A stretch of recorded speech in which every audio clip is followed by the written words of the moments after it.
another episode of WTF Movies, a series where I review movies that make me go, what the fuck? Yo! Welcome, another episode of WTF Movies. I am Silas, your host extraordinaire, and yes indeed, I have spent another hour and 45 minutes of my life, which I will never get back, watching a really bad film. Silas, what makes you do this? A search for meaning. And yes indeed, today is a very special episode because it features none other than the patron saint of WTF Movies, the man who I dare call Daddy. And yes indeed, without further ado, may I present him to you, the man who has never met a drug dealer he didn't owe money to, the man who likes to take some cereal with his morning cocaine, the man who only drinks tequila so he can snort the salt, the one, the only one, man, the myth, the legend, John Travolta! Because they took his face off. Obviously, I'm talking about Nicolas Cage. The film's name is Jiu Jitsu, came out last year in December, and we start the film in cyberspace. It's regular space, but it's done digitally and looks so bad like a video game from the late 2000s. That's already a warning on how this film is going to go. We zoom into the planet and chase. Our hero is running, he's being pursued by a deadly assailant with some CGI throwing stars. Run, hero, run! The CGI will kill you! Our chase continues, very high energy, then voila, all of a sudden, lens flare, we're on a cliff edge. What's he going to do? Oh my god, what is he going to do? He jumps! And jumps again! And jumps again! Because they show the same jump 3 times from different angles, but it's cut together so poorly that it repeats the same action 3 times. Important plot point, he hits his head. And there's Daddy! Hello there, sir. He's looking for something. I wonder what that could be. Aha! He found it. Oh yeah, and this film is based on a comic. That's why, chapter by chapter, we get a little comic introduction. Yeah, it doesn't really help too much, but it's there, okay? Our hero has been rescued and he is being stitched up by the locals. We also look at his very mysterious tattoo. The old lady who stitches him up wants to take him to the American Army base. She asks the husband to take him to the Army base, but if you want something to be done right, you gotta do it yourself. Am I right, ladies? Wink wink, nudge nudge, shoot me. In keeping with the comic book theme, every time someone speaks a language that is not English, it's subtitled in a very sort of comic book style, which I like it. Not sure if it works, but I like it. Oh, and by the way, I am pretty sure that this film was filmed through an Instagram filter. I mean, just look at it. That's supposed to be space. Anyway, the old lady rides into the army base on her bicycle. She doesn't get shot. Although I'm pretty sure I have seen these guys guarding Capitol Hill. The sergeant gets his best man Tex to translate. Tex is also known as Black Comic Relief. Hey Tex! Get your ass out here and tell me what this woman is saying. Tex, from about 50 meters away from said woman. Hey woman! What'd you say? Tex tries to communicate with the Burmese woman, but turns out he doesn't actually speak Burmese properly. Hilarity ensues. She delivers some much needed exposition. Every 6 years, a comet passes the planet. In the temple, a gate opens, and through that gate, a deadly warrior arrives. That's not her accent, by the way. I just thought it needed a little bit of oomph. As she's leaving, she casually drops a warning, "You're all dead, especially the idiot." Next, our hero wakes up and is already being interrogated. He's asking questions like, "Where am I?" She's asking questions like, "Who are you? What is your mission?" That's a bit much, lady, isn't it? And yet, I kind of already knew that this film was going to be something special. The army intelligence officer leaves annoyed. Next, my dude is in an interrogation chamber. Just like that. They're again asking him some hard questions. What is your mission? Why are you here? What do you know about the radiation? He just woke up! But they show him something that's supposedly his. He vaguely recognizes it, but he does remember that he had more stuff. The plot thickens. The army intelligence officer has a schizophrenic episode. No, for real, she goes from to, "Guys, we're being too hard on him, he just had an injury, we should take it easy." How the f does that make sense? Oh yeah, and I forgot to mention, all of this conversation takes place through an Instagram filter. Next, some of the lads decide that they're going to take it up on themselves to interrogate this guy. Fight. Now, at this point, I feel like I should mention that yes, these actors or martial artists probably, I'm fairly certain, could kick my ass from hill to next Sunday into the Kingdom Come. No questions asked. But why is the camera always moving? And what's with all the slow-mo? He fights everyone off, except the army intelligence officer, who makes her return and sticks him with some tranquilizer. At this point, I'm willing to bet that they're gonna kiss in the next 45 minutes. But turns out they've injected him with truth serum. They ask him more questions. Apparently, the army is actually looking for plutonium, super secret. Our hero answers these hard-hitting questions with a combination of confusion and constipation, also known as blue steel. Again, great martial artist, still a beginning actor. We've all been there, it's fine. Well, funny though. The army lady decides that in order to jog his memory, they should go for a walk. In the middle of the conversation, they just stop in order to give the director his drone shot. But it's literally in the middle of a sentence, just... Moving on, Tony Jaa Assassin's Creed his way to the army base. For those that don't know what that means, he blends in with a couple of Buddhist monks. Fight! Right, couple of things I'm gonna mention. First of all, I don't know if he's supposed to be bulletproof, but he gets shot from point blank range once by an entire firing squad. Nothing happens. Just so you know. Also, for the love of God, every move be. And I love Tony Jaa. Check out Ongbai, it's a great film. This dude breaks his back on that beam, falling back half a meter. There's a crunch. Finally, our hero and his captors hear the gunfire. Apparently, Tony Jaa knows this dude because he goes up to our hero, tells him to follow him, which he does because what else are you gonna do? And they run off. More fighting. We have the same problems as before, the camera is moving back and forth, sometimes it flips, but to make this thing even more interesting, the director decided that at random moments he's gonna switch between first person and third person perspectives. So sometimes during the fight, you are watching from our hero's perspective, he gets hit, he falls down, the camera stays there, doesn't move, and our hero shows up on the screen again snapping over the camera. Who thought that was a good idea? Naturally, the fight ends with an explosion. Next, our story takes us to a field of wheat. Calm down, Teresa. Our hero is making his way with Tony Jaa through the field of wheat, when suddenly, a bunch of these mysterious monks pop up. Right, this is one of those high school ideas that it sounds really cool on paper, but let's think about it for 1 second. You mean to tell me that these super monks have been hiding in yay-high wheat, just chilling, waiting on these two dudes to show up so they can surprise them? I mean, to be honest, I kind of want to see that conversation. So, how's things with the kids? All good? Yeah. Yeah, Johnny got a D in class again, you know how it is. Just the usual, isn't it? Do you reckon they're gonna be long? These are supposed to be super warrior monks. Apparently, Frank Grillo is the leader of this outfit, and he tells our hero off for messing up the plan.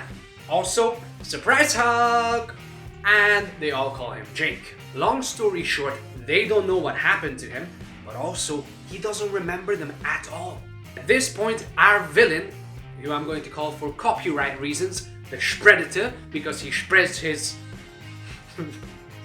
Anyway, the alien creature, whatever, attacks. We just see the screen from his perspective for a while, and then he leaves, and then the soldiers attack.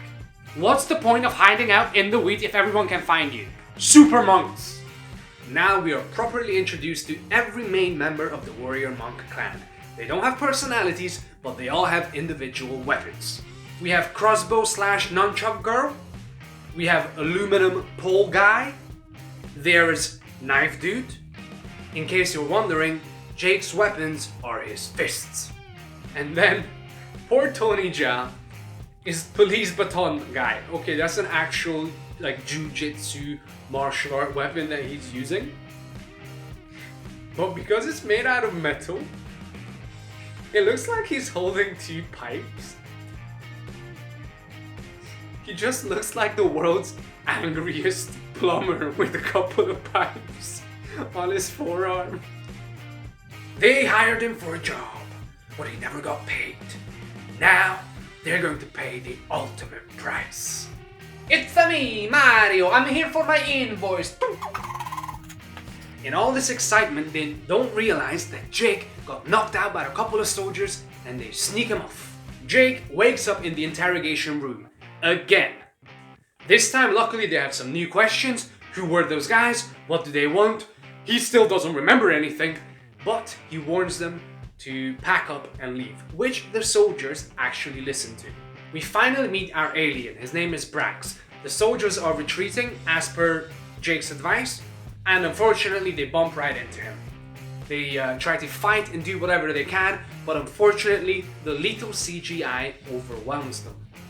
Everybody retreats or tries to hide except Captain Sand, who one man makes a stand against the alien and empties an entire clip into him.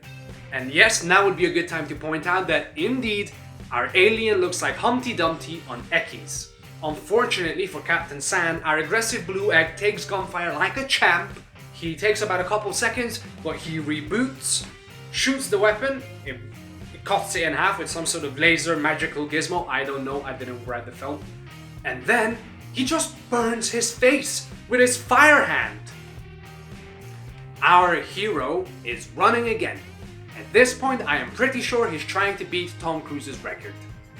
But he falls down a hole and ends up in a cave with a mysterious figure throwing a pointy thing at him. And ta-da! He's back again. Nicolas Cage and our hero sit down for a cup of tea and have a lovely little chat. It's an action film, they fight. Okay, they is a little bit pushing it. Our hero, Jake, and a stuntman fight. We get some fantastic dialogue that only Nicolas Cage can deliver. The poet warrior in the sci-fi sense, the spaceman. He gave us Jiu Jitsu. See, I can fly too.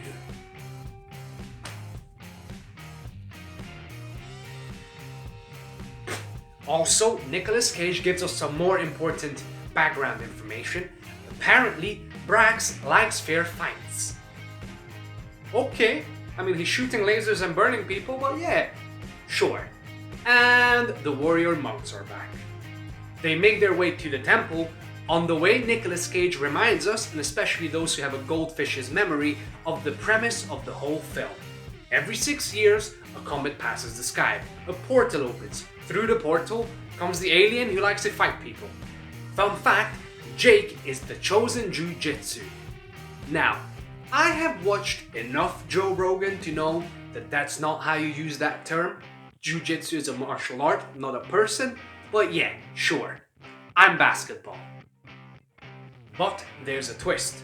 If the alien doesn't get his fight, he kills everything. And I mean everything! Moving on, Nunchuck Girl helps Fist Boy change into some more comfortable clothes. Yeah, that sounds pretty wrong when I say it out loud. We get something for the ladies, hello hello, and the group heads out to fight Brax. Fun fact, turns out that their cloaks actually make them invisible to Brax. Why didn't they use it before?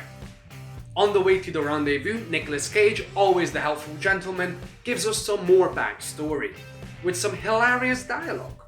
That is Alien Politics 9 through 15. Right, to sum everything up, every 6 years, comet passes, alien comes, he fights 9 fighters, or he kills everyone. Those are the rules.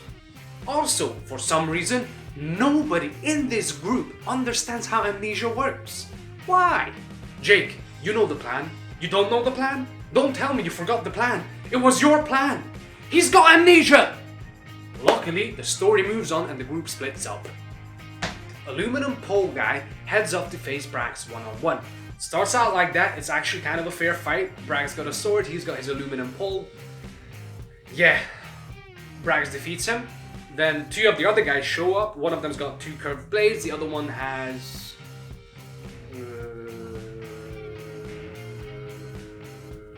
a stick. And at this point, Brax just starts shooting. What?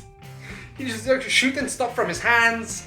He headshots the guy. That's how he kills one of them. He decapitates another one. And then another guy, he just gives him a face barbecue. Just burns his face. Okay, I'm pretty sure these are not competition rules. In the forest, Jake gets knocked out. Turns out it's Captain Sand. He's alive, he's got a very nasty looking burn, and he knows how to defeat the alien from he learned from his past mistake. Apparently, the alien takes about 5 seconds to reboot, and that's your window of opportunity.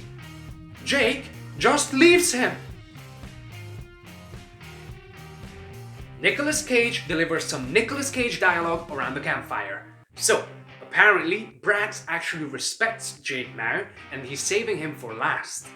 Also, flashback, turns out that at the start of the film, Brax has just shown up at the temple for his every 6-year Mortal Kombat tournament. I see you, Jiu Jitsu, I see you. So when he turned up, he picked another fighter and Jake to face him first. Jake ran. And now Brax respects him? For that? It hurts my brain.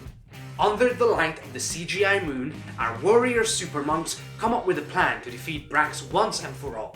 We get another gem from Nicolas Cage. Just remember the one thing you always have with Jiu Jitsu. Leverage. Just give him some candles and crystals, that would make more sense. At this stage, the film enters its endgame. Boss fight. Everybody has a shot at Brax, he fights different people, different groups at various times. He no longer cares about honor, he is taking names and shooting CGI. A bunch of fighters die, and at this stage I would just like to say to any budding writers out there, weapons are not personality traits, okay? Thank you. The one character I did care about was Frank Grillo's knife dude. I like to think that his interior dying monologue was, I wasn't Captain America. Daddy grabs a sword. Boss fight, round 2. At this stage, the remaining survivors put their cloaks on, so they become invisible. Why were you waiting until now? You were shooting lasers and burning your faces off. Also, nobody's using Jiu Jitsu. Nicolas Cage gets his hero moment and he duels to the death with the alien. I think they're on a construction site. Back in the temple, in front of the portal, Nunchuck Girl tells Jake that apparently Nicolas Cage was his dad. The film's been going on for an hour and a half. Let's go for a reaction from our hero. Yep, blue steel. Still got it. Okay, that's not fair. He actually goes, They hug and kiss. I know, I was wrong. I said it was going to be the other one. But at least he kissed one of the speaking female characters, right? I was close. Everyone's least favorite Wayne's cousin shows up with the Burmese couple from the beginning of the film. And they help patch up our hero. We get some very sexy shots for the gram. And then for some reason in this whole sequence, Tex, the translator dude, Wayne's cousin, says exactly the opposite of what the Burmese lady is saying. Cause comedy? Evil Humpty Dumpty is back, and luckily, the Burmese old lady has the right idea. She grabs the shotgun and just empties it into him. Like, she goes. She goes. As the portal starts opening, we get our final boss fight. They fight with swords, they fight hand to hand. Is it jiu-jitsu? No. Do I care at this point? No. In the end, our hero is obviously in a bit of a pickle. He starts getting choked by the alien. Kinky. He starts remembering his father's inspirational words and, calm down Simba, he powers up and he goes mental. I mean, he's hitting him. Apparently the alien's vision gets all messed up by fire, so he can't see when there's flames in front of him. He's using that, he's hitting him, punching him. He cuts him a couple of times with the sword. Then Girlfriend shoots one of those exploding arrows into his chest. Tex comes back, throws 2 grenades at our hero. He sticks him in his chest cavity. The alien reboots, closing up his wounds and the grenades inside. He kicks him into the portal and it explodes along with the alien. And all the king's horses and all the king's men could not put Humpty Dumpty back together again. The portal closes. Luckily, Tony Jaa is still alive, you guys. Yes! I love that dude. He's actually really, really cool. Oh, and we end the film with Tex looking at the portal saying, "See you in 6 years. I really hope not." And finally, that atrocity is over. I'm sorry, but it really got on my nerves at times. To the polls! On IMDb, the audience gave it 2.9, which, okay, I can see where they're coming from. Metacritic gave it 3.3, which again, close to the previous one. I can dig it. On Rotten Tomatoes, it got somehow 7.2. So I did a little bit of digging. Basically, I just looked at the reviews.